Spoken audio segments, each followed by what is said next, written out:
pouco com isso que você estava falando, pensando um pouco nas formas de tratamento, tanto futuras ainda, né? Tanto as vacinas, que seriam preventivas, quanto antivirais, mas também tem alguns estudos em andamento com injeção de plasma sanguíneo de pessoas que já foram infectadas. Daí, no caso desses tipos de defesa que a pessoa desenvolve, qual deles se encaixa no que você estava falando? Então, se você pudesse passar por essas 3 formas de tratamentos antivirais, essa injeção de soro e as vacinas, que diferença que eles têm, o que é mais eficaz ou não? Então, parece que, sendo um vírus, é muito lógico a gente achar um medicamento que vai lá e mata o vírus e faça com que a doença não progrida, né? Às vezes, esse vírus já desencadeou aquele processo inflamatório que vai ser mais tardio e matar o vírus pode não adiantar. A gente acha que pode. Então, talvez a gente tenha que descobrir algum antiviral ou uma combinação de antivirais que faça com que a gente comece a matar o vírus na pessoa que está doente. Usar isso em quem foi exposto. Já pensou que legal? A pessoa foi exposta a tal medicamento e aborta uma pílula do dia seguinte. Ou fazer com que as pessoas tomem todo dia o medicamento, elas estão no hospital trabalhando, elas vão se expor, o profissional de saúde está se infectando muito, e ela não se infecta porque está tomando um antiviral. É a pílula anticoncepcional. Isso ia ser uma coisa legal. A gente não sabe se funciona ainda, né? Aí tem aqueles tratamentos que falam assim, bom, o que está causando a morte é esse processo imunitário exagerado. Vamos reduzir isso? Então, existem alguns medicamentos que são anticorpos, né, monoclonais humanizados, tudo tem nome e sobrenome, que eles podem ser usados, por exemplo, para diminuir essa interleucina que está aumentada, que é a interleucina 6. E tem estudos usando esses anticorpos para diminuir a interleucina 6 e falar assim, olha, vamos salvar as pessoas, tirando o que o vírus faz, que é essa inflamação absurda que acontece entre o 8º e o 10º dia da infecção. E tem esse negócio do plasma, né? Já pensou que legal? A pessoa se curou, produziu anticorpos, você vai lá e injeta esses anticorpos para matar esse vírus que está na pessoa. Né? Novo, né? Tem 100 anos. Faz 100 anos que a gente faz isso.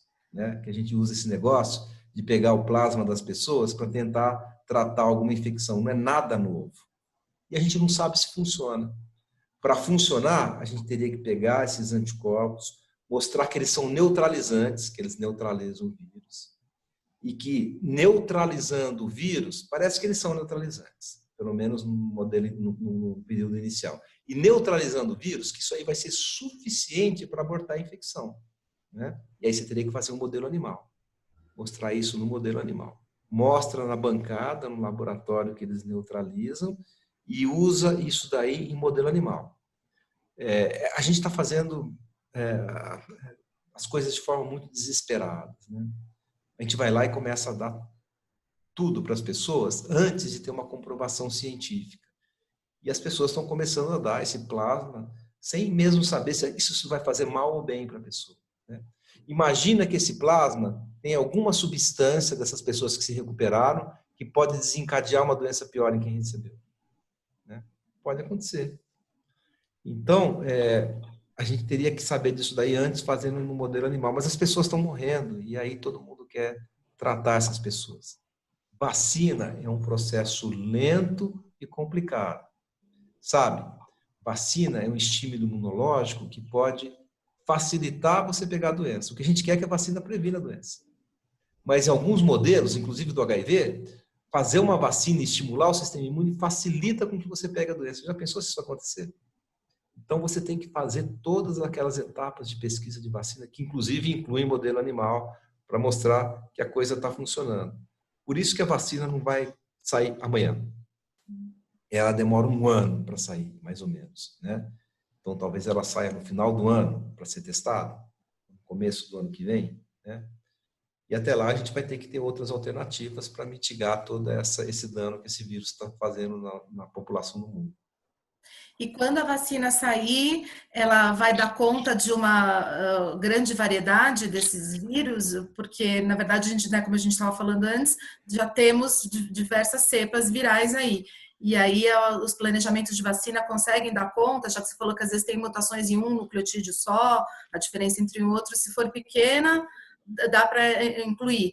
Ou em que medida isso no final vai virar que nem a vacina da gripe, que meio tem a vacina da temporada que muda, né? Isso que eu ia falar. A vacina, se ela proteger contra a maioria, já é suficiente. Uma vacina boa tem uma proteção de 90%, 95% às vezes, né? Se ela proteger 60%, já é alguma coisa boa. Porque aí você vai ter que associar a vacina com o antiviral, com a diminuição da inflamação. E pode ser que você precise fazer que nem a gripe, né? A gente faz a vacina da gripe todo ano, porque o vírus muda e o vírus da hora tem que ser contemplado, né? Será que isso vai acontecer com esse corona? Não sei. Com a gripe espanhola, naturalmente, em 2 anos a infecção foi embora, né? Voltou o primo do vírus da gripe espanhola, que é o H1N1, que está persistindo mais tempo, está aí há mais tempo. O Brasil foi o país que teve a maior mortalidade no mundo por H1N1. Isso aí foi triste. Ele surgiu no México, foi para os Estados Unidos, veio para o Brasil, mas a maior mortalidade foi aqui. E ele continua, ele persiste, né? Continua matando. Por isso que a gente tem que continuar vacinando as pessoas, né? Porque nem todo mundo adquire essa imunidade. Será que isso vai acontecer com o corona? Que a gente vai conseguir uma vacina que tenha que ser, para esse especificamente, atualizada todo ano? Não sei, né? Mas é isso que a gente tem que descobrir, né? A ciência caminha nesse sentido, saber como que a gente vai produzir uma vacina boa. A gente não tem vacina para hepatite C, a gente não tem vacina para HIV, tem vírus que a gente consegue ter vacina. Será que a gente vai ter para esse corona? Não sei, mas a gente tem que tentar. Está todo mundo procurando.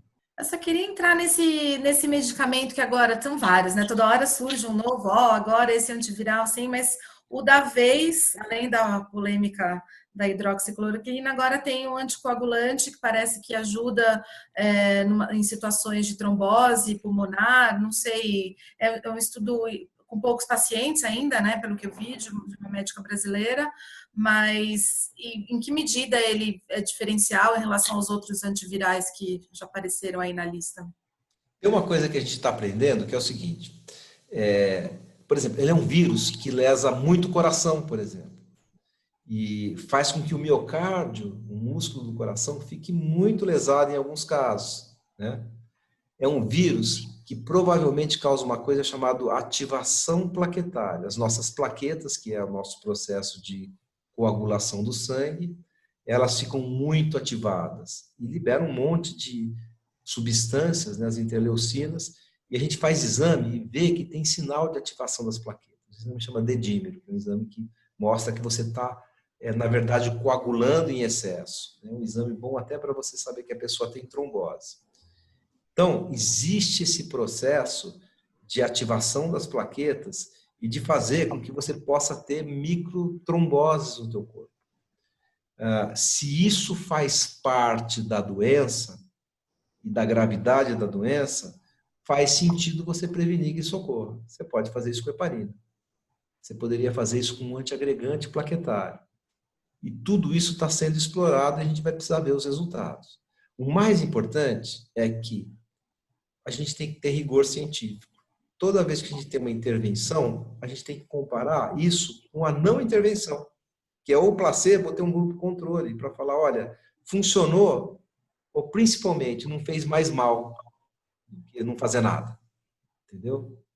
E o que está acontecendo hoje em dia com o mundo inteiro, que é uma coisa que é muito impressionante, a gente está com tanta urgência e tanto medo que a gente está dando medicamentos em estudos sem ter grupo controle. Aconteceu isso com a cloroquina. Então, o mais importante é a gente ter a prova de que aquilo não faz mal, de que o medicamento não é tóxico, aquela chuva que a gente tem de interleucinas, né? Aquelas substâncias inflamatórias que estão aumentadas. Né? Eu não sei como é que é. Tem muita gente morrendo porque está tomando cloroquina e está tendo arritmia no coração. Cloroquina é super seguro. A gente dá para prevenir malária, dá por anos para quem tem reumatismo. Trata a malária com isso, que é uma doença que é muito inflamatória também. Não acontece nada. Tem muita gente morrendo com Covid. Será que essa associação, né, desse medicamento, que aparentemente é seguro, com essa doença não está sendo pior? Para a gente saber se está sendo ou não, tem que ter um grupo que não tome o medicamento para a gente comparar. Esses estudos vão ser feitos, mas por enquanto não foram feitos. Esse negócio da heparina teria que ter um grupo também controle para a gente saber se a heparina vai fazer mais mal ou mais bem para as pessoas, né? Vai proteger, curar ou vai danificar mais os órgãos, potencializando a doença.